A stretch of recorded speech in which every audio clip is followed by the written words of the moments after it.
नमस्कार प्रेक्षको, celebrity show मध्ये मी तेजस्विनी आपलं मनपूर्वक स्वागत करते. आजचे आपले सेलिब्रिटी आहेत मकरंद पाथे. मकरंद, नमस्कार. नमस्कार. मनपूर्वक स्वागत तुमचं आचार्य 90 FM वर.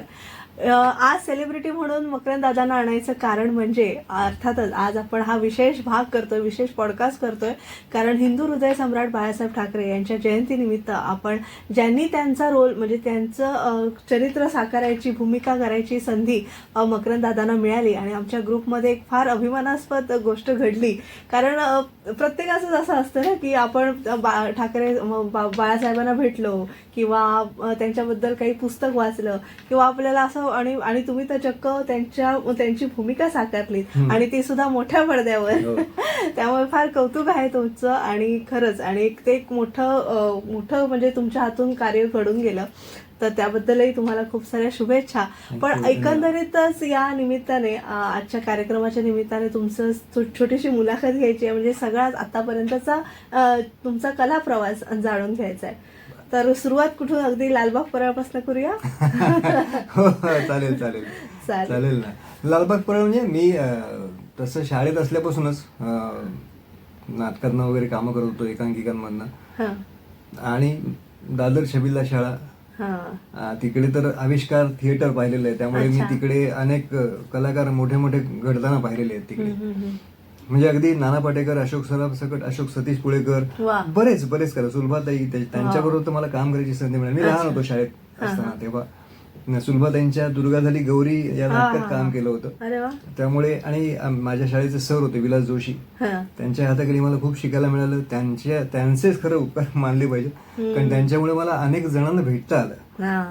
आणि मग ते हळूहळू शाळा, कॉलेज, मग आंतर महाविद्यालयीन स्पर्धा, एकांकिका स्पर्धा, सगळ्या स्पर्धा, अगदी राज्यनाट्य स्पर्धा, आंतरराज्य नाट्य स्पर्धा, हे सगळं करत करत कमर्शियल नाटकाकडे वळलो. पण त्याआधी मधल्या काळामध्ये असं झालं की मला टेक्निकली बऱ्याच गोष्टी शिकायला मिळाल्या. अर्थात शाळेत असताना आमच्या म्हणजे विलास जोशी सरांमुळे लाईट्स ऑपरेट करणं, साऊंड ऑपरेट करणं हे शिकलोच होतो. त्यामुळे नेपथ्य कसं असावं, प्रोडक्ट आपण प्रॉपर्टीज कशा हँडल कराव्यात, या सगळ्या गोष्टी तेव्हापासूनच आम्हाला शिकवल्या गेल्या होत्या. त्यांनी बाळकडूच पाजलं होतं. त्यानंतर मग बरेच दिग्दर्शक ज्यांच्या हाताखाली मला काम करायची संधी मिळाली, ते म्हणजे खरंच माझे या क्षेत्रात ते दिग्दर्शक म्हणजे गुरुच आहेत सगळे माझे. तर त्यांच्या हाताखाली काम करायची संधी मिळाली. अजित भगत असो, प्रमोद पवार आहेत, विजय गोखले, किंवा अगदी म्हणजे इकडे राजन वाघधारे सिरियल साठी वगैरे, यांच्या अशा सगळ्या लोकांच्या हाताखाली काम करायची संधी मिळाली. त्यामुळे अनेक गोष्टी शिकता आल्या.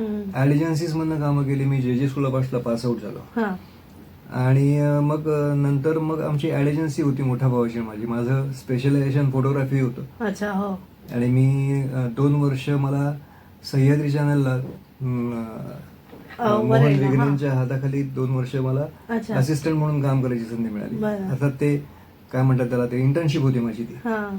त्यानंतर मला तिकडे जॉब काही मिळाला नाही, पण बऱ्याच गोष्टी शिकायला मिळाल्या त्या निमित्ताने. आणि ते माझं मग तो तसा एक वेगळा प्रवास सुरू झाला होता. मी फोटोग्राफी करत होतो. अनेक वर्ष मी अगदी लग्नाच्या ऑर्डर्स पण केलेल्या आहेत, अगदी फंक्शन्स पण खूप अटेंड केले, स्टील फोटोग्राफी केलेली आहे. मग शूटिंग हळूहळू, व्हिडिओ शूटिंग, व्हिडिओ एडिटिंग हळूहळू शिकायला लागलो. आणि कॅमेरामन म्हणून मग काम करताना या सगळ्या गोष्टींचा एक उपयोग झाला मला. प्रकाश शिंदे आमचे चित्रपटातले म्हणजे दिग्गज माणूस, की अनेक चित्रपट त्यांनी केले होते. आता कोरोना काळामध्ये ते गेले, तर त्यांच्या हाताखाली मला कॅमेरामन म्हणून काम करायची संधी मिळाली, असिस्टंट म्हणून. हळूहळू सगळ्या गोष्टी त्यांनी शिकवल्या, अगदी ट्रॉली ढकलण्यापासून, क्रेन उचलण्यापासून सगळ्या गोष्टी त्या सगळ्या शिकवल्या त्यांनी. लाईट्स कसे करावेत, चित्रपटाचे लाईट वेगळे कसे असतात आणि नाटकाचे कसे, असं सगळं ते वेगळं त्यांनी मला हे दाखवलं होतं. आणि ते जास्त टेक्निकली शिकायला मिळाले मला. त्याचा उपयोग मला कुठेतरी वेगळ्या ह्याच्यात करता आला. म्हणजे अगदी अभिनय करताना सुद्धा मला लाईट कुठे असावा. आता अशोक खांडे यांच्याकडे मी 25 वर्ष त्यांच्याबरोबर काम करतो, तर त्यांच्या चौरंग म्हणजे त्यांचं जे हे आहे संस्था, त्याच्यातनं आम्ही आझादी 75 आझादी 50 पासून सुरू केलं. तर त्याच्यामध्ये सुद्धा मी अनेक भूमिका करताना त्यांच्या दिग्दर्शनामध्ये सुद्धा मला लाईट्स कसे घ्यावेत हे शिकायला मिळालं. अच्छा. वेगळं, कारण कसं आहे की एक नाटक वेगळं असतं आणि असा मोठा शो जो असतो ना, की ज्याला आपण मेगा शो म्हणतो, की ज्याच्यामध्ये 150 कलाकार आहेत, मग त्यात आपण कुठे असणार आणि कशा पद्धतीने आपण लाईट घ्यायचं आणि काय करायचं ते मला शिकायला मिळालं. त्यामुळे टेक्निकली या गोष्टी करता आल्या मला. इव्हन मी ह्याच्यामध्ये एडिटिंग शिकलो जेव्हा, तर त्यामुळे मला साऊंड इंजिनिअरिंगचा एक वेगळा मार्ग मिळाला. आणि 5 वर्ष मी बॅन ट्री कम्युनिकेशन्सला साऊंड इंजिनिअरिंग म्हणून जॉब करत होतो, साऊंड इंजिनियर तिथे म्हणून काम करत होतो. तर तेव्हा सुद्धा मला एक वेगळा अनुभव आला की हे काहीतरी वेगळं फील्ड आहे आणि मी आवाज बघून कापतो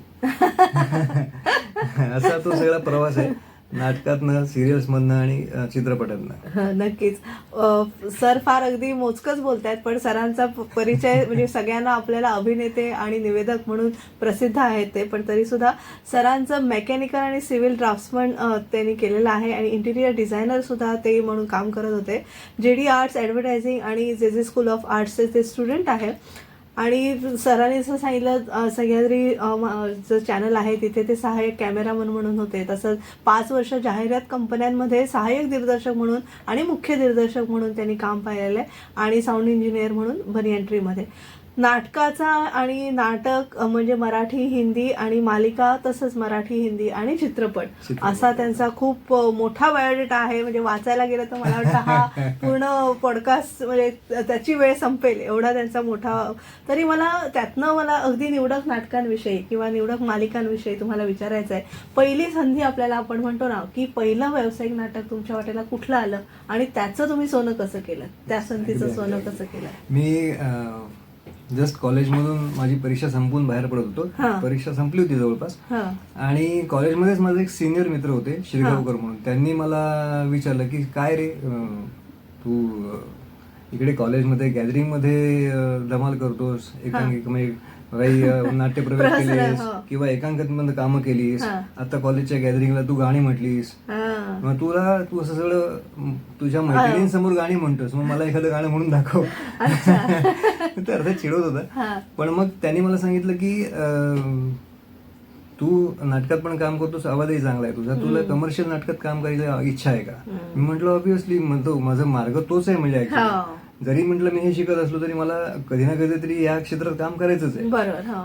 तर त्यांनी मला सांगितलं की मुळे म्हणून आहेत, त्यांना भेट आणि त्यांना जाऊन त्यांना माझं नाव सांग, त्यांना नाटकात, नवीन नाटकात काहीतरी काम हवं. तर मला माहिती नाही कुठलं नाटक काय आहे. मी त्यांना भेटायला गेलो दीनानाथ नाट्यगृहात.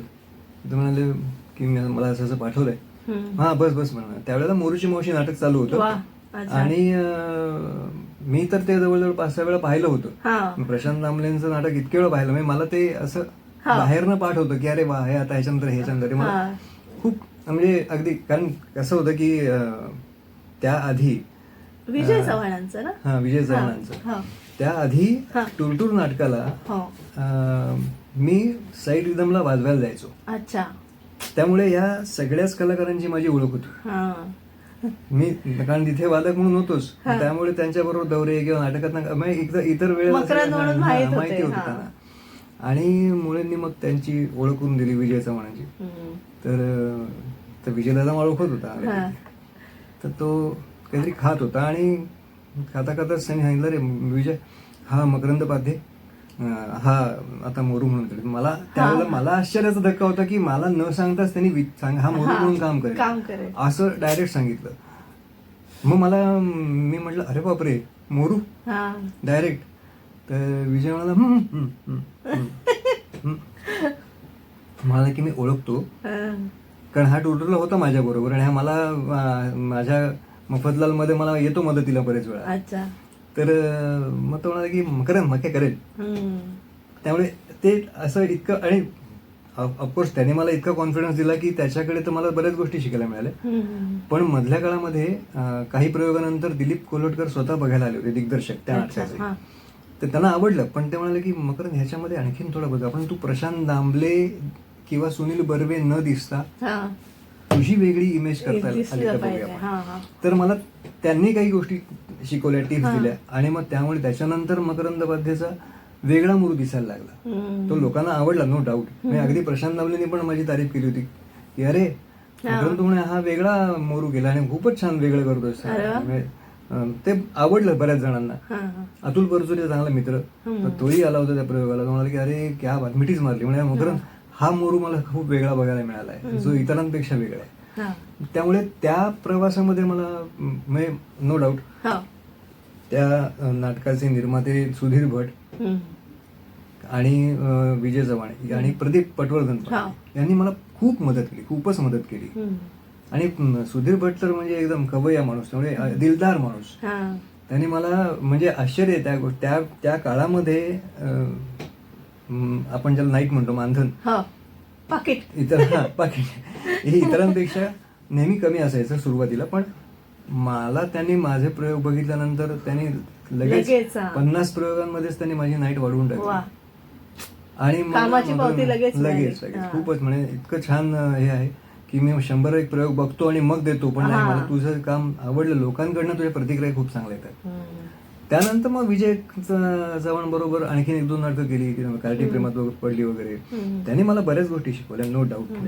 इव्हन आणि कलाकारांबरोबर राहून सुद्धा आपण बऱ्याच गोष्टी नकळतपणे शिकतो, प्रश्नच नाही. वनरूम किचन करताना अनेक दिग्गज कलाकार होते. म्हणजे त्यावेळेला सयाजी शिंदे, गिरीश ओक, अण्णा सावरकर आणि असे बरेच दिग्गज कलाकार होते. आणि त्याच वेळेला मी जरी मोरूची मावशी किंवा आणखीन 2 नाटकात कामं केली होती, पण त्यावेळेला त्या नाटकात मला वेगळं काहीतरी शिकायला मिळालं. कारण कसं असतं ना की गिव्ह अँड टेक हा प्रकार इतर कॉमेडी नाटकापेक्षा काही पटीने एखादं कौटुंबिक नाटक आहे कॉमेडी, पण त्याच्यामध्ये जरा फरक पडतो. फार्सिकल आणि कॉमेडी कौटुंबिक मध्ये खूप फरक असतो. मग तो त्यांनी मला तिथे वेगळ्या पद्धतीने शिकायला मिळाला. म्हणजे सयाजी शिंदे तसा मारायचा असा पाठीवर, हा तुला हे म्हणायचंय का, हा हो मला हेच म्हणायचंय असं. पण मग ते कसं ना की विसरायला झालं, एखादा डायलॉग विसरलो तर ते सांभाळून घेणं जे असतं ना, ते तिथे मला शिकायला मिळालं. खूप छान वेगवेगळे प्रकार मला या नाटकांमधून शिकायला मिळालं. खरंच. आणि किती कलाकार रंगभूमीनेच दिलेले आहेत. प्रश्नच नाही. एक रंगभूमी हा पाया जसं आपण म्हणतो आणि त्याच्यावर आपण चित्रपटाची इमारत बांधू शकतो, असंच जनरली आहे. मालिका आणि चित्रपट याविषयी थोडंसं. मालिकांमध्ये सुद्धा या असंच नाटकातनं कामं करत असताना आता चंद्रशेखर गोखले तुम्हाला माहिती, मी भाषा ज्यांनी लिहिलं, तर तो माझ्या भावाच्या वर्गातला, मोठ्या भावाच्या वर्गातला. तर तोही कमर्शियल आर्टिस्ट आहे, म्हणजे त्यांनी रयेच्या स्कूल ऑफ आर्टला गेला. तर तो असंच कविता वगैरे करायचा. एकदा तो म्हणाला की मकरंद मी एक मालिका लिहितोय, त्यात एक कॅरेक्टर आहे, तू करशील का? म्हटलं करीन. आणि ती माझी पहिली मालिका होती, मला नाही जमायचं. त्याच्यात सतीश पुळेकर आणि अलका कुबल होत्या. तर एक छान रोल त्याच्यातला मला त्याने दिला होता. तो मुलगा तसा हरवणारी आहे त्या मालिकेमध्ये. तो पेपर टाकायचं काम करतो, कोणाची रद्दी वी, कोणाचं काही काम करून दे, तर असं सगळं ते तो करत असतो. म्हणजे हरकाम्या असला पण तरी पण तो शिकलेला मुलगा आहे आणि ही सगळी कामं करत तो मदत करत असतो सगळ्यांना. तर ते एक वेगळं कॅरेक्टर होतं त्याच्यातलं. त्यातही मला बऱ्याच गोष्टी शिकायला मिळाल्या. बाबा सावंत त्याचे दिग्दर्शक होते आणि सिरियल माझी पहिली होती. म्हणजे कॅमेराच्या समोर काम करायला पहिली सिरियल होती. कॅमेऱ्याच्या मागे मी अनेक वर्ष काही ना काहीतरी करत होतो स्वतः समोर, पण ते मला जरा खूप धडधड होती. तरी पण तुम्हाला कॉशियस ते कॅमेरा समोर झाला नाही, व्हायलाच होतं. अगदी सुरुवात होती माझी. कारण कसं आहे की जरी आपण नाटकात काम करत असलो तरी हे एक वेगळं माध्यम आहे आणि त्याच्या समोर बरं तेही सगळे दिग्गज कलाकार आहेत आणि दिग्दर्शक मोठा आहे, पण त्यांनी मला पहिल्याच ह्याच्यात सांगितलं सीनला की काही नाही, यात काही फरक नाहीये. हे नाटक, हे प्रेक्षक आहेत. हा जो कॅमेरा दिसतोय तुला, हा हे प्रेक्षक आहेत. आणि आपण प्रेक्षकांकडे बघतो कधी, आपण जेव्हा एकमेकांकडे बघतो नाटकामध्ये, तेव्हा प्रत्येक वेळी काय आपण प्रेक्षकांकडे बघत नाही, तेव्हा ती गरज नाही. प्रेक्षक समोर बसले तसं समज आणि कर. आणि मग ते इतकं मला कॅमेरा फेअर गेलंच म्हटलं. आणि मला परत कसं झालं की सतीश पुळेकर, सतीश दादा मोठा होता, त्याने मला सांगितलं की अरे वेड्या, तू फोटोग्राफी करतोस ना, तू स्वतः कॅमेऱ्याच्या मागे असतोस की, तुला माहिती की काय कसं करतात ते. मग त्यात घाबरायचं काय, तुझेच फोटो काढले जातात असं मग आणि कर. आणि तसं मग ते मालिकांमधनं पण हळूहळू कामं करायला सुरुवात केली. म्हणजे बऱ्याच चांगल्या मालिका पण मिळाल्या, दिग्दर्शकही चांगले मिळाले, नो डाऊट. काही ठिकाणी तर मला इंग्लिश सिरियल करायला मिळाली. अच्छा. हा, म्हणजे मला एक गुजराती सिरियल करत होतो मी. हा, गुजराती पण? हा. अरे नाही, मला 5 भाषा येतात. अरे वा. मराठी सोडून पण हिंदी. मग तुम्ही मुद्दाम ते शिकलात की नाही, ओघाने शिकत आजूबाजूच्या गेलो. आजूबाजूच्या परिसरामुळे शिकत शिकत गेलात? हा. गुजराती मुंबई खूपच असलं लहान. की अगदी ते अगदी अगदी अगदी 4-5 मुंबई भाषी. असल्यामुळे सगळ्या गोष्टी शिकायला लागतातच. आई वडिलांमुळे मला गुजराती चांगलं शिकायला मिळालं, कारण ते पण स्वच्छ गुजराती बोलायचे आणि आजूबाजूला चांगले गुजराती लोक होते. हा. वडिलांचे मित्र होते बंगाली, त्यांच्यामुळे बंगाली शिकलो. हो. ते हळूहळू त्या ह्याच्यामुळे मला ते करायला मिळालं. अच्छा. हिंदी तर ऑब्व्हियसली आपण हो, हिंदी, आता मराठी सध्या तर मी common, हो. पंजाबी शिकायचा प्रयत्न करतोय. एक माझी मानलेली बहीण आहे, तिच्याकडून पंजाबी शिकतोय आणि मग साऊथ मधल्या सगळ्या भाषा शिकायची इच्छा आहे. अच्छा, आता इंग्लिश मालिकेविषयी सांगा. हा, अभयचरण नावाची एक मालिका केली, हा. तर ती तिचं भारतभर शूटिंग होतं. इस्कॉनची मालिका आहे ती. अच्छा. तर इस्कॉनचे जे संस्थापक श्रीपाद नाही काय त्यांचं नाव, प्रभुपाद. हा. तर प्रभुपाद त्यांचाच रोल करायचा होता 25 ते 60 वर्षापर्यंतचा. अच्छा. आणि ती गुजराती मालिका करत असताना तिथला जो एडिटर होता त्याचं नाव अनिर बान म्हणून आहे. तर त्यांनी माझं नाव सजेस्ट केलं की हा एक चांगला ऍक्टर, तो करू शकेल तुम्ही त्याच्यात. आणि मग तिकडे मला हैदराबादला डायरेक्ट बोलवून घेतलं. मला माहिती नाही की काय आहे म्हणजे अचानक असं तेव्हा ऑडिशन्स पण नव्हत्या आणि हे ऑडिशन साठीच बोलवलं त्यांनी. अच्छा. आणि असं पहिल्यांदाच झालं की त्यांनी मला फ्लाईटचं तिकीट दिलं आणि ऑडिशनला हैदराबादला. म्हटलं आई शपथ, काय आहे ऑडिशनला आपण फ्लाईटने जातो हैदराबादला. आणि त्या सिरियल मुळे मला बऱ्याच गोष्टी बाहेर बघता आल्या. नुकतंच हैदराबादला रामोजी फिल्म सिटी सुरू झाली होती तेव्हा, तर तिथे मला काम करायला मिळालं. तिथला तर वेगळाच एक किस्सा तुम्हाला आहे. आणि त्या सिरियल मधनं सुद्धा मला चांगल्या गोष्टी शिकायला मिळाल्या. म्हणजे इंग्लिश एक तर माझं बरंच सुधारलं आणि तिथे त्यांच्या बरोबर राहून ज्या ज्या ठिकाणी फिरलो त्या ठिकाणी मला एक खूप वेगळे अनुभव येत गेले. अर्थात ती आध्यात्मिक सिरियल होती, पण मला जनरल कसं होतं ना की तो लीड रोल करतोय ना, तर त्याच्यामुळे माझी एक वेगळी हे होती की अरे हे प्रभुपाद स्वामी आहे. आणि काही अंशी तो ह्यानी तो जे काय दाखवलं होतं त्याने 80% त्याच्यात त्यांच्यासारखं दिसत होतं. लोक अगदी पाया बिया पडायला येतात, लोकांची श्रद्धा असतात, पण आपण अगदीच हे होतो ना, आम्ही असं अरे बापरे माझ्या काय पाया पडत आहेत प्रभुपाद म्हणून तुमच्या. अगदी अगदी अगदी. म्हणजे एकदा मथुरेच्या कृष्ण मंदिरात तिथे सीन होता. तर आमचा सीन चालू आहे आणि हवन वगैरे करतोय असं एक सीन होता आणि हे सगळं. आणि बाजूनी बाकीची माणसं भक्त सगळे दर्शनाला जातात. तर तिकडच्या एका बाईने एक लहान मूल ती घेऊन आली आणि मी आणि माझे गुरु बसलो 2 जण आणि आम्ही हे करतो. तर आमच्या दोघांच्या पायावरती ते बाळ ठेवलं. आई ग, म्हटलं काय हे. म्हणजे मला असं वाटलं की आपण म्हणजे नक्की काय आहे, म्हणजे आपली लायकी नसताना आपण कुठे वेगळ्या याच्यावर लेवलवर. आणि त्या श्रद्धा असतात, त्यामुळे ना हे सगळे ही ब्लेसिंग्स, नो डाऊट ही ब्लेसिंग्स मिळतात आपल्याला. त्यामुळे हे एक वेगळंच म्हणजे काय क्षेत्र तसं फार वेगळं आहे की ज्यातनं आपल्याला बऱ्याच गोष्टी मिळत जातात. अर्थात आपण काय चांगलं घ्यायचं ते आपल्यावर ते पण आहे. नक्कीच. एक छोटीशी विश्रांती घेऊया प्रेक्षक. आज सेलिब्रिटी शो मध्ये अभिनेते आणि निवेदक मकरंद पाथे यांना आपण भेटतो आहोत. एक छोटीशी विश्रांती घेऊया, पुन्हा भेटूया. तुम्ही पाहत राहा आचार्य 90 FM युअर ओन रेडिओ.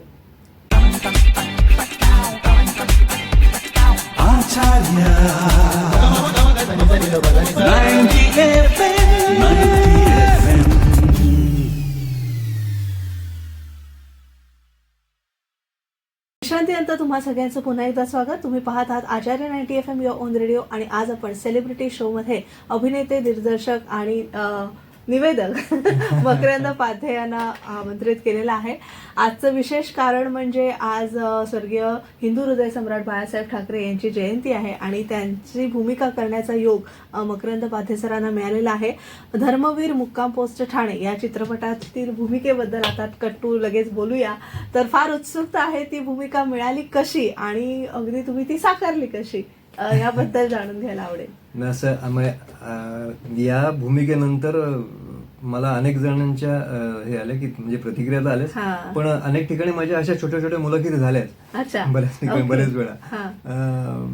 की शंतनू भाके म्हणून माझा मित्र आहे, तो कास्टिंग डिरेक्टर आहे आणि आम्ही कुठेतरी एका शॉर्ट फिल्मला वगैरे एकत्र होतो. त्यांनी मला मेसेज टाकला होता, मेसेंजरवर मेसेज टाकला होता की दादा मला बाळासाहेब ठाकरे म्हणजे माननीय बाळासाहेब ठाकरेंच्या पोजेस मधले फोटो पाठव. अच्छा. मी म्हटलं मी त्या ह्याच्यातले फोटो पाठवू. बरं, त्यावेळेला मी एका वेगळ्या कामासाठी मिशी वाढवली होती आणि ती अशी थेट तशा पिळदार मिशी प्रवीण तरडे सारखी होती.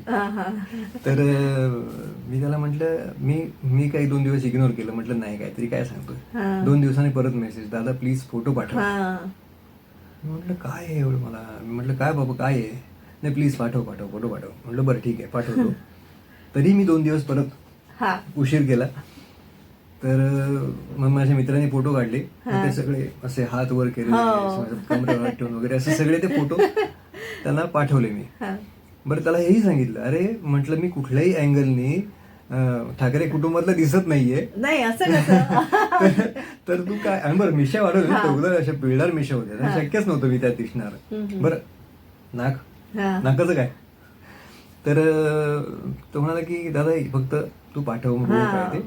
मग माझे बिन मिशीत मधले फोटो त्यांनी त्या ह्याच्यावरती क्रॉप करून लावले आणि मग त्यांनी कॅरिक्चर वगैरे केलं आणि ते तिकडे पुढे प्रेझेंट केलं. तर डायरेक्ट मला लुक टेस्टलाच बोलवलं.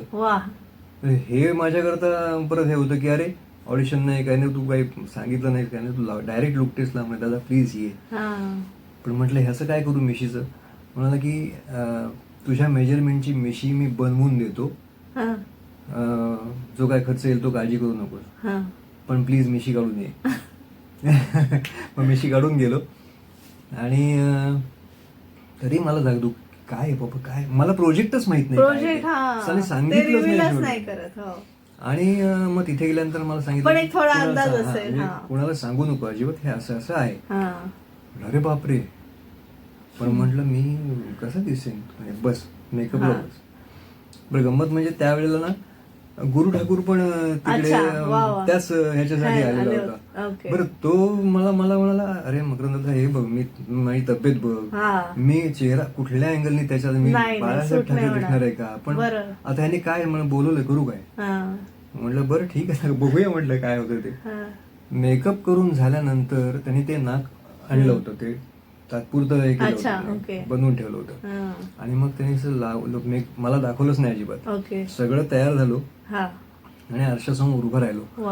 आरशासमोर उभं राहणं असं बघत बसलो मी समोरून, डोळ्यात किचकन पाणी आलं की अरे म्हटलं शिवाजी महाराज ठीक आहे, गौतम बुद्ध केलेला आहे किंवा राणा प्रताप केलाय, भगतसिंग केलाय, ह्या वेगवेगळ्या भूमिका केल्यात, पण बाळासाहेब ठाकरे अगदीच वेगळं व्यक्तिमत्व. आणि म्हणजे समोर बघितल्यानंतर अक्षरशः काटा आला माझ्या अंगावर की अरे काय हे समोर ठाकरे उभेत असं दिसलं.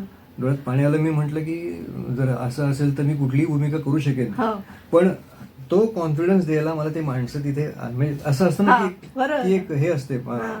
आणि मग त्यांनी सांगितलं की जरा 1-2 डायलॉग मला दिले ते म्हणून दाखवा. तिकडे मग गेलो, कॅमेरा समोर उभं राहिलो आणि त्यांनी मला आधी दिलं होतं ही स्क्रिप्ट आहे, ही स्क्रिप्ट जरा म्हणून दाखवा तुम्ही.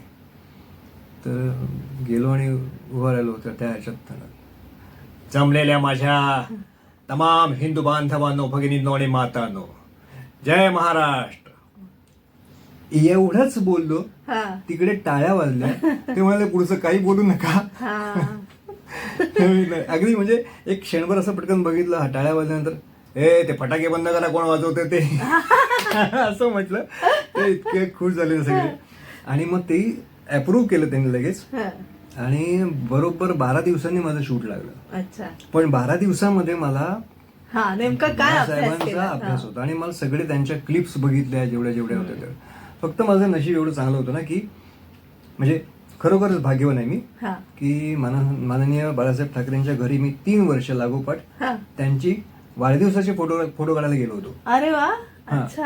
तिथे बंगल्यावर मातोश्रीवर. तर ते एक भाग्य होतं. त्यामुळे एक ते आशीर्वाद म्हणू आपण.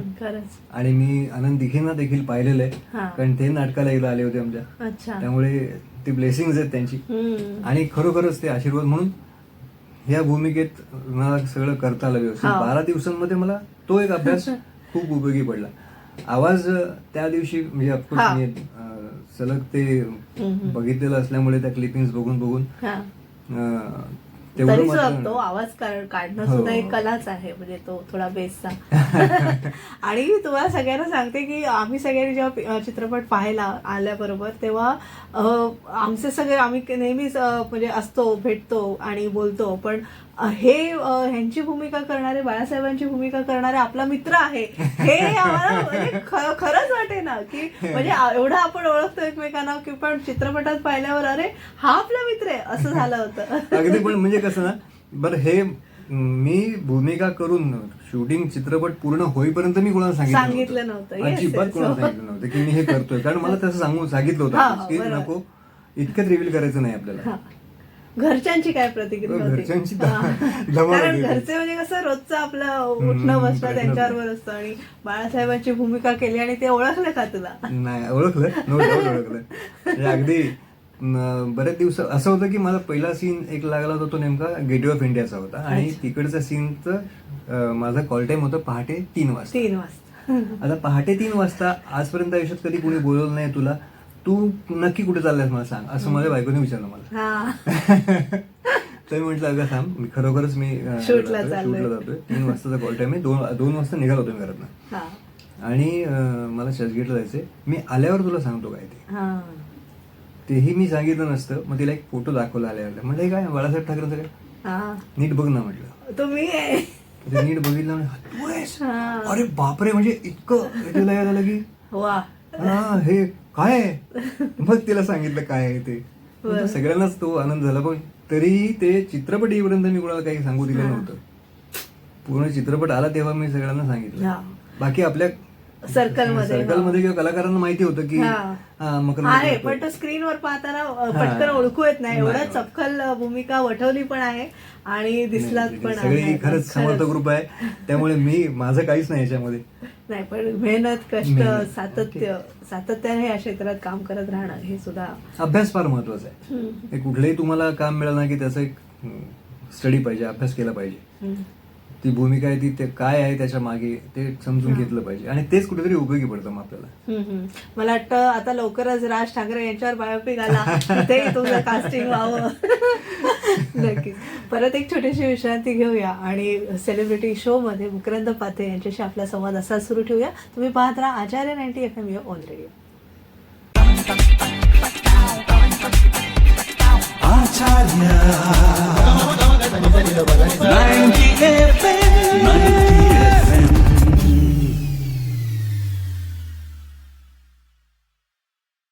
विश्रांतीनंतर तुम्हा सगळ्यांचं पुन्हा एकदा स्वागत. तुम्ही ऐकत आहात आचार्य 90 FM ऑन रेडिओ, आणि आज आपण सेलिब्रिटी शो मध्ये अभिनेते, दिग्दर्शक आणि निवेदक मकरंद पाथे यांच्याशी संवाद साधतोय. म्हणजे एवढा पोर्टफोलिओ मोठा आहे, माझ्या डोळ्यासमोर काय काय येतंय. साऊंड इंजिनियर त्यातलंच एक आहे.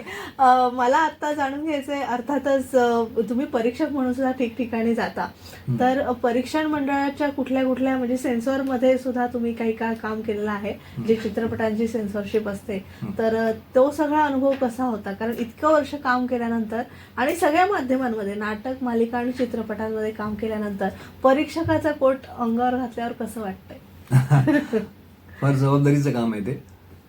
तिथे आपल्याकडनं चूक होऊन चालत नाही. आणि मुळात कसं आहे की ते बंधनकारक आहे की आपण जेव्हा परीक्षण करतो तर सुरुवातीला कसं आपण जेव्हा काम करतो तेव्हा समोरचा माणूस परीक्षक आहे, आपण तेव्हा की ते काय सांगतील तो रिझल्ट, पण आपण काम करतोय, आपण मनापासून काम करतो. पण परीक्षकाच्या खुर्चीत बसल्यानंतर कळतं की खरंच आपल्याला कुठल्या अँगलने बघून त्या नाटकाचा किंवा त्या चित्रपटाचं आपल्याला परीक्षण करायचंय, कुठलंही काही असू दे. ते फार जबाबदारीचं काम आहे. आणि आता कसं आहे की आता रंगभूमी परिनिरीक्षण मंडळ आपल्या थिएटरचं, म्हणजे जिकडे आपल्या स्क्रिप्ट सगळ्या सेन्सॉर होतात, त्या स्क्रिप्ट सेन्सॉर जिकडे होतात त्या परीक्षण मंडळावरती मी आता सदस्य म्हणून काम करतोय. महाराष्ट्रामधनं 46-47 सदस्य आहेत संपूर्ण महाराष्ट्रातून, आणि विजय गोखले त्याचे अध्यक्ष आहेत सध्या. तर तिकडे सुद्धा आमचे गुरुवर्य सगळे प्रमोद पवार, अरुण नलवडे यांनी मला बरीच घातलं की नाही तू हे कर, इकडे फॉर्म भर आणि जा. अच्छा. तर म्हटलं पण दादा मला माहिती नाही काय करायचं असतं तिकडे, तू कर, हे फार महत्वाचं आहे, तू कर.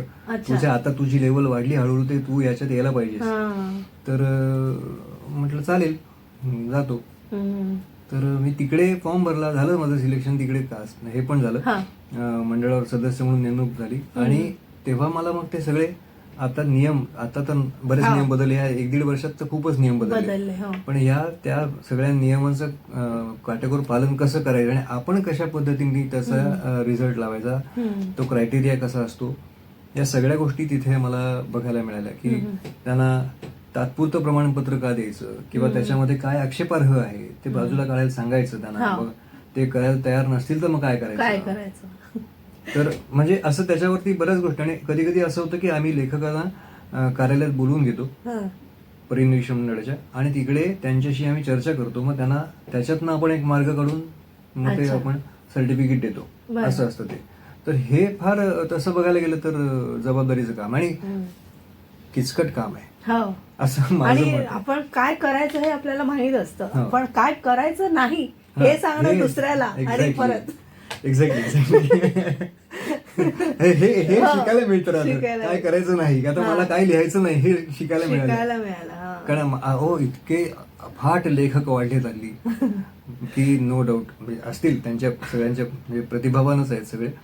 पण ना असं होतं की आपण म्हणतो ना अभिव्यक्ती स्वातंत्र्याच्या खाली आपण काही करतो, तर ते चुकीचं आहे. आपल्याला काही नियम घालून दिलेले, त्या नियमांमध्ये आपण असणं हे खूप गरजेचं आहे. तुम्ही वाटेल ते कराल तर ते चालणार नाही. इथे धार्मिक गोष्टींवरती काही भाष्य करायचं नाही, राजकारणावरती, राजकीय नेत्यांवरती आत्ताच्या किंवा कुठल्याही भाष्य नाही करायचं. हे खरं आहे, नाही करायचं. का करायचं? तुम्ही नावं बदला, तुम्ही काहीतरी वेगळे रेफरन्सेस द्या, हे करू शकता तुम्ही. धार्मिक गोष्टींवरती नाहीच.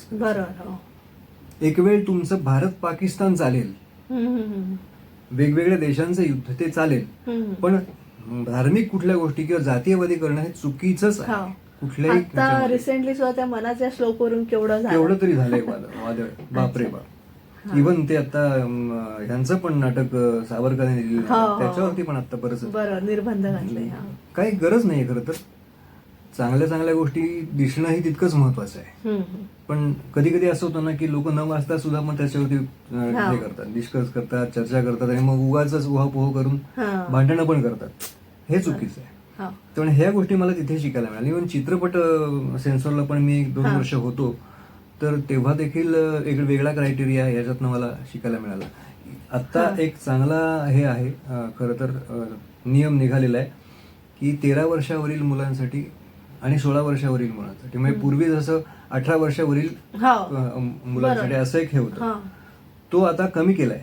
आता 13 वर्षापर्यंत आणले. 13 आणि 16 हे 2 वेगळे क्रायटेरिया तयार. कारण काही फिल्म्स अशा आहेत की त्यांनी बघणं गरजेचं आहे.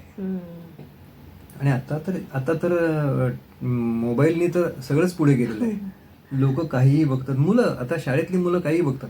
त्यात आता AI सुरू झालंय, त्यामुळे आता तर काही हे झाले, पण त्याच्यावर सुद्धा निर्बंध आलेले आहेत आता. कारण हे फार गरजेचं आहे. आणि ह्या परीक्षण करताना ह्या गोष्टी फार काटेकोरपणे आपल्याला पाळायला लागतात. हे तितकंच करायचं. म्हणजे मला ते शिकायलाच मिळालं.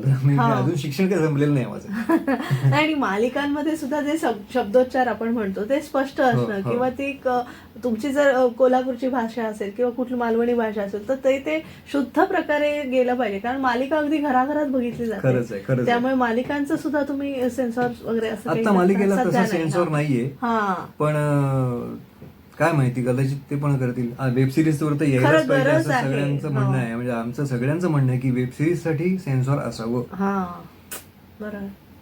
कारण आता तर काहीच्या काहीच दिसतं सगळं. निर्बंध असले पाहिजे आणि सुरुवातीपासून असले पाहिजे. कारण अगदी टीव्ही तर आपल्या घरात सगळ्यांकडे सुरू असतो. अगदी आता काय टीव्ही नसलं तरी मोबाईलवर नाही बघितलं टीव्ही काय नाही, आपल्या हातातच सगळं आहे. आता निवेदन क्षेत्राविषयी की तुम्ही फार असे म्हणजे मोजकेच कार्यक्रम किंवा आता मी म्हणे भूमिका जशा तुम्ही निवडून घेतल्या तसे निवेदनाचे कार्यक्रम सुद्धा तुम्ही निवडक करता. तर म्हणजे कसं त्याच्यामध्ये निवेदनाचा अभ्यास कसा करता त्याविषयी थोडंसं. याही बाबतीत खरं तर चुजी आहात. सुजी आहेच. तर आमचे सर परत विलास जोशी सर त्यांनी काही गोष्टी मला दाखवल्या. त्याच्यामध्ये निवेदन हा प्रकार कसा असतो ते बघायला मिळालं. ते नाटकातनं एकदा एका एकांकिकेमध्ये निवेदक म्हणून एक वेगळं पात्र त्यांनी मला साकारायला दिलं. मग ते निवेदक वेगळं सांगतो काहीतरी आणि तिकडे नाटक घडतं. तर ते कुठेतरी मला वेगळ्या कार्यक्रमात पण निवेदन करताना उपयोगी पडलं की ते मग हळूहळू असं झालं की अरे दोघं जण निवेदन करतायत आणि त्याचं एक वेगळं हे आहे. म्हणजे त्याच्यामधनं मला सवाल जवाब सारखं किंवा काय म्हणतो आपण त्याला तमाशासारखं एक वेगळं हे त्या ह्याच्यामध्ये कसं दोघं जण करतात ते म्हणजे दादू इंदुरीकरांसारखं असं जरा वेगळं ते अर्थात ते बघायला मिळाल्यामुळे मला ते प्रहसन करताना त्याच्यातनं उपयोग पडले. हे असं आहे, असं आपण दोघं मिळून असं काय करू. आणि ते कसं ना की स्पॉन्टेनियस त्याच्यातनं ते कधी कधी त्या ह्याच्यात लिहिलेलं नसतं बरोबर त्या संहितेमध्ये, पण ते अचानक काहीतरी सुचलं आणि केलं आणि मग त्याच्याबरोबर त्यांनी काहीतरी म्हटलं. तर हे जे आहे ना ते त्याच्यातनं या गोष्टी जरा वेगळ्या पद्धतीने शिकायला मिळाली. ती वेगळ्या निवेदनाची एक वेगळी शैली मला बघायला मिळाली. गाण्यांचे कार्यक्रम पण केले, बैठे कार्यक्रम केले, तसेच ऑर्केस्ट्राचे पण काही गोष्टी केल्या. म्हणजे बरेच त्याच्यातनं मला खरं म्हणजे गाणं हे लहानपणापासून माझं आवडीचं क्षेत्र आहे. गाणं किंवा वादन. मी तबला शिकलो 2 वर्ष 2 परीक्षा दिल्या, पण अर्थात माझा मोठा भाऊ वारला त्यानंतर माझी सगळी हे थांबली. मला करू नये असं सगळं वाटायला लागलं. पण नाही, त्यातनं बाहेर पडलो नो डाऊट. पण संगीत क्षेत्राशी माझा खूपच जवळचा संबंध. आणि आता सुद्धा मी अशोक खांडेंबरोबर मी 25 वर्ष काम करतोय. त्यांचे तर गाण्याचे कार्यक्रम इतके लाजवाब सगळे कार्यक्रम आहेत. त्यांच्याबरोबर मी मराठी बाणामध्ये आहे. तर त्यांचं निवेदनाची एक वेगळी शैली आहे. ऑर्केस्ट्रा हा टोटली बदललेला प्रकार अशोक खांडेंनी आणि तेही त्या या क्षेत्रात माझे गुरु आहेत. त्यामुळे त्यांनाही वंदनच आहे खरोखर. आणि काय नॉलेज आहे त्यांच्याकडे, खूप प्रचंड नॉलेज आहे. अभ्यासपूर्ण मात्र हे खरोखर निवेदन कुणी करावं, पण निवेदकांनी त्या गोष्टीचा अभ्यास करणं खूप गरजेचं आहे. त्या गाण्याचा असो, वादकांचा असो, किंवा एखाद्या घडलेल्या काही किस्से असतात रेकॉर्डिंगच्या वेळेचे, मग ते लक्षात ठेवणं आणि त्याप्रमाणे ते पुढे मांडणं हे खूप चांगलं. मग ती अर्थात ती शैली आहे, ते शिकणं खूप गरजेचं आहे. आता खूप चांगले चांगले निवेदक आपल्याकडे आहेत. आमचा एक निवेदकांचा कट्टा आहे आणि त्या कट्ट्यावर आम्ही एकत्र असतो. फार लहान होतो तुमच्यापुढे काही नाही, असं काही नाही.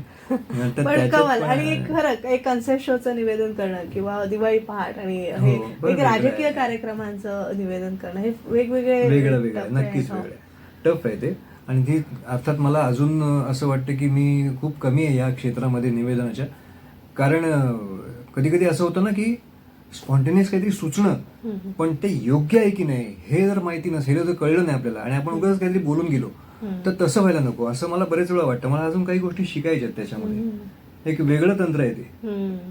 आणि त्या अर्थात ते अभ्यास केल्यानंतर होतं नो डाऊट, पण अजूनही मला ना असं वाटतं की आपण कोणाकडे तरी आणखीन शिकावं हे, की हे आणखीन वेगळं काही करता येईल का याच्यात. धर्मवीरचा मी परत उल्लेख करेन की तुम्ही व्हॉइस ओव्हर आर्टिस्ट आहात आणि डबिंग करताना म्हणजे सेटवर दिलेला आवाज आणि तो परत डबिंग मध्ये आपण तसाच्या तसा काढणं आणि लिपसिंग करणं, हे तंत्र कसं काय आहे नेमकं त्याविषयी आपल्या प्रेक्षकांना सांगूया. प्रमोद पुरंदरे नावाचे एक खूप चांगले रेकॉर्डिस्ट होते. ते व्ही शांताराम यांच्याकडे होते, म्हणजे रणजित त्यांच्या त्या राजकमल स्टुडिओला होते. तर त्यांनी मला साऊंड रेकॉर्डिंग कसं करतात किंवा ते फिल्मला कसं रेकॉर्डिंग करायचे तेव्हापासूनच्या काही गोष्टी त्यांनी दाखवल्या होत्या. आणि मी ऍड एजन्सीला असताना लकीली मी माझे बॉस होते आशुतोष दातार, त्यांच्याकडे मी काम करत होतो आणि त्यांच्याच ऍड फिल्मला डबिंगसाठी मला त्यांनी त्यांच्याकडे पाठवलं की आपल्याला हे आता डबिंग करून घ्यायचं. त्या रेकॉर्डिंग स्टुडिओला गेल्यानंतर प्रमोद दादाच समोर होते. अरे म्हटलं तू काय करतो इकडे? म्हटलं ही फिल्म घेऊन आलो मी, अशा ऍड एजन्सीला काम करतोय. उत्तम, बरं झालं तू चालास ते. बस आता इथे, आता बघच तुला काय करायचं, तू प्रॅक्टिकली बघशील आता. अच्छा. मग हळूहळू ते ना ते बघता बघता बघता डबिंग आर्टिस्ट काय करतो, तो कसं हे करतो, आपल्याला लिपसिंग कसं करायचंय, रेकॉर्ड करताना रेकॉर्ड झालेलं आपल्याला आता बघायला मिळतं हल्ली, पूर्वी ते बघायला नाही मिळायचं. तर ते मला त्यांनी दाखवलं, हे बघ आत्ताच्या ह्याच्यामध्ये, आणि तेव्हा नवीन नवीन सॉफ्टवेअर डेव्हलप होत होती, अगदीच नवीन होतं त्यावेळेला. तर ते म्हणलं की पूर्वी असं रेकॉर्ड केलेलं आम्हाला ऐकायला लागायचं आणि मग ते परत तिथे जोडून लावायचंय, ते करायला लागायचं. पण आता समोरच दिसतंय आपल्याला, अच्छा, आणि समोर दिसतंय आणि आपण लावलेलं ते लावून त्याच्या बरोबरीने आपल्याला डबिंग करणाऱ्या आर्टिस्ट तिथल्या तिथे आपल्याला करता येतं. तर ते तंत्र मला शिकायला मिळालं आणि मग हळूहळू हळूहळू मी डबिंगला सुरुवात केली. ते म्हणाले की तू काम केलेलं तुझं डबिंग करणार दुसऱ्या कोणतरी माणूस करणार तुझ्या आवाजामध्ये, तुझ्या त्याच्यामध्ये, तर तुझं तू का नाही करतेस, आता तुझं काय केलं असेल तेव्हा माझ्याकडे घेऊन ये, मग आपण काय करायचं ते बघू. मग अशी एक फिल्म आम्ही एक शॉर्ट फिल्म केली होती, त्यावेळेला पहिल्यांदा शॉर्ट फिल्मला आम्ही डबिंग केलं. अच्छा. म्हणाले की घेऊन ये आपण करू, म्हणजे त्या अगदी नॉमिनल म्हणजे जो काय जाण्या येण्याचा खर्च आहे ना, ते म्हणाले की मला तेवढाच दे, पण तुम्हाला सगळ्यांना ही गोष्ट शिकायला मिळणं हे गरजेचं आहे. ते आता राहिले नाहीत कारण ते म्हणजे फार पूर्वीच गेले, पण असा एक वेगळा गुरु मला या क्षेत्रामध्ये मिळाला की त्यांनी मला ह्या गोष्टी शिकवल्या. प्रमोद पुरंदरे त्यांचं नाव, आणि त्याच्यामुळे मी या पुढे जाऊन डबिंग आणि या सगळ्या गोष्टी शिकू शकलो, करता आल्या. आणि आता आपल्याच पात्र, मी साकारलेलं पात्र आहे त्यालाच परत आपल्यालाच आवाज द्यायचा आहे. थोडंफार लक्षात असतं, स्क्रिप्ट असतंच समोर, पण ते ऑटोमॅटिक होऊन जातं. म्हणजे त्याचा एक अभ्यास लागतोच, नो डाऊट. इव्हन आपण जेव्हा दुसऱ्या कलाकारांना आवाज देतो किंवा आपण कार्टून फिल्मसाठी वगैरे पण आवाज देतो, तर तेव्हा सुद्धा ना फार कॉशियसली आपल्याला काम करावं लागतं. स्क्रिप्ट आधी पूर्णपणे वाचून घ्यावी लागते आणि ते एकदा दोनदा तीनदा ती फिल्म बघायची, ते जे काय घडलं ते कसं केलं ते बघायचं, आणि त्याच्यानंतर आपण आपला त्याच मीटरमध्ये त्याच स्पीडमध्ये आपल्याला ते बोलायचंय. हे फार महत्वाची गोष्ट आहे, आणि ती करणं ते साध्य झालं एकदा की मग डबिंग क्षेत्रामध्ये सुद्धा तुमचा आवाज देऊ शकता, करिअर करू शकता, नो डाऊट. खूप चांगलं करिअर आहे खरं तर डबिंग, आणि कठीण तेवढं, practice makes man perfect. Exactly. ज्यांना भीती आहे की मला पडद्यावर नाही दिसायचंय पण मला काहीतरी काम करायचं, त्यांनी डबिंग क्षेत्रात काम करावं. तुमचा आवाज चांगला आहे, तुम्ही रेकॉर्डिंग करा. आणि ऍड एजन्सी सगळे वाट पाहतच असतात. सांगतो, तुम्हाला नॅब माहिती आहे ना, नॅशनल असोसिएशन फॉर ब्लाइंड, वरळीलाच आहे. त्यांचा एक डबिंग स्टुडिओ आहे. आता कसं पूर्वी त्यांना ब्रेल लिपीमध्ये शिकवलं जायचं आणि ब्रेल लिपीमधनं सगळ्या गोष्टी त्यांच्या पुस्तकातनं व्हायच्या, पण ते हळूहळू छापणं महाग झालं. मग त्यांनी कॅसेट्स स्वरूपामध्ये रेकॉर्डिंग सुरू केलं की त्याच्यामध्ये यांना कॅसेट्स ऐकायला द्यायच्या. मग ते रेकॉर्डिंग सुरू झाल्यानंतर हळूहळू तिकडे एज्युकेशनल पुस्तकांपासून ते कथा कादंबऱ्या सगळ्या, आणि जवळजवळ 3 ते 4 भाषांमध्ये ते सगळं त्यांना शिकवलं जातं, म्हणजे सांगितलं जातं, रेकॉर्ड केलेलं. आणि आता त्यांना कॅसेट्स नंतर सीडी झाल्या, सीडीज नंतर पेनड्राईव्ह आले, मग आता ऍप झालेलं, तर त्यांना त्याच्यामध्येच सगळ्या गोष्टी आता डाऊन करून घेता येतात आणि त्यांना जे काही शिकायचं ते शिकू शकतात. एक मुळात मला तो आनंद असतो की त्यांच्यासाठी मी काहीतरी केलं, अन्य लोकांसाठी नकळत सेवा होऊन जाते तेव्हा ते. आणि मग परत आपण रेकॉर्डिंग केल्याचं एक वेगळंही असतं की चला मी आज काहीतरी काम केलं, बोललो, मला ते स्वतः एडिट करताना आणखीन मजा येते. अच्छा. त्यामुळे ते एक तंत्र शिकायला मिळालं. ऑफकोर्स हे सगळ्यांनाच येईल असं नाही, पण माझं म्हणणं आहे की सगळ्यांनी ह्या गोष्टी शिकाव्यात आणि एखादा ट्राय तरी देऊन बघायला हरकत नाही. नक्कीच. आता अगदी मुलाखतीच्या शेवटी माइलस्टोन तर तुमच्या आयुष्यात झालेला आहे, धर्मवीर, पण प्रत्येक कलाकार हा भुकेला असतो. म्हणजे ही कलाकृती यापेक्षा कशी चांगली होईल याच्या शोधात असतो. तर आता काय तुम्हाला काय मिळवायचं आहे? जेवढं मिळवता येईल तेवढं मिळवायचं. खूप काही शिकण्यासारखं आहे मला खरं तर. अजून काहीतरी वेगळ्या भूमिका आणि काहीतरी वेगळं दिग्दर्शनासाठी पण जरी मिळालं तरी मला हवंय, कारण त्याच्यातनं खूप गोष्टी शिकायला मिळतील. वेगळं करणं अर्थात कलाकार हा वेगळ्या कलाकृतीसाठी भुकेलेला असतो, त्यामुळे मला काहीतरी नवीन चांगलं करायची खूप इच्छा आहे, वेगळं काहीतरी. इव्हन मी डॉक्युमेंटरी फिल्म्स केलेल्या आहेत, डॉक्युमेंटरी प्रोड्युसर्स असोसिएशनला मी आहे, पण काही आत्ता वेगळे विषय माझ्या डोक्यात आहेत की ज्याच्यावरती मला डॉक्युमेंटरी फिल्म्स करायच्या.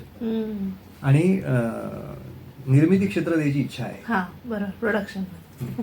नक्कीच, तुम्हाला खूप साऱ्या शुभेच्छा आणि आज आमच्या सेलिब्रिटी शो मध्ये सहभागी झाला त्याबद्दल खूप खूप आभार. धन्यवाद.